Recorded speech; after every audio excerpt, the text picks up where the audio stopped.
Very good. Question number 4, Honourable David Cunliffe. Mr Speaker, to the Prime Minister, does he have confidence in all his ministers? Right Honourable Prime Minister. Mr Speaker, yes. Mr Speaker. Supplementary question, Honourable David Cunliffe. Mr Speaker, does the Prime Minister have confidence in the Minister of Justice, given her $29,000 taxpayer-funded trip to China, which included 2 meetings organised with her husband's company, without declaring it in her trip report or declaring a conflict of interest? Right Honourable Prime Minister. Speaker. Supplementary question, Honourable David Cunliffe. Mr Speaker, in that regard, does the Prime Minister know the name and or position of the Chinese border official that attended the dinner in Shanghai with the Minister of Justice last year?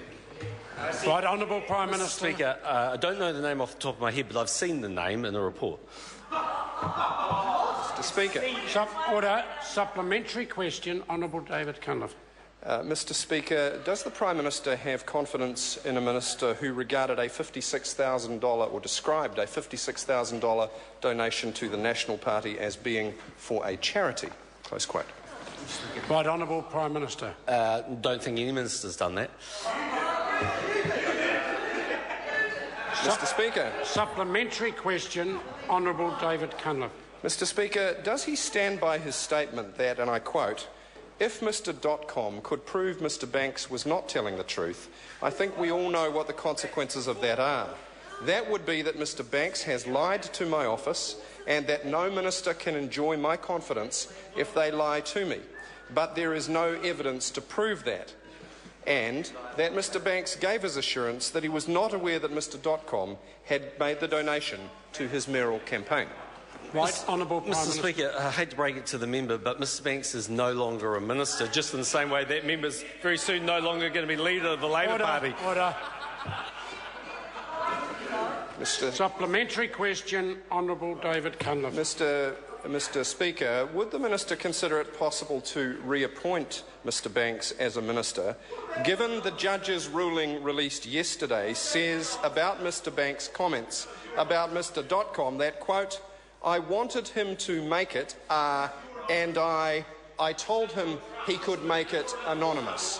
I wanted him to make it, and I told him he could make it anonymous." Right Honourable Prime Minister. Mr Speaker, the member's asking a hypothetical question about whether I would reappoint anybody else. But, Mr Speaker, I can say this. One thing I know is that New Zealanders don't like hypocrisy. If that member wants to get out there and tell Susan's...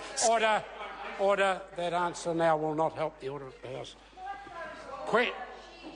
Supplementary question, Honourable David To the Cunliffe. Prime Minister. Has Peter Dunn ever told him, directly or personally, that he did not make the draft Kitteridge report on the GCSB available to a Fairfax reporter? Right Honourable Prime Minister. Speaker, I haven't felt the need to directly ask Mr Dunn. I've relied on his public assurances, just like I'd like to rely on that member's about who's in his secret donations through his trust. Order. Question number 5, Richard Prosser. Thank you, Mr Speaker. To the Minister for Primary Industries.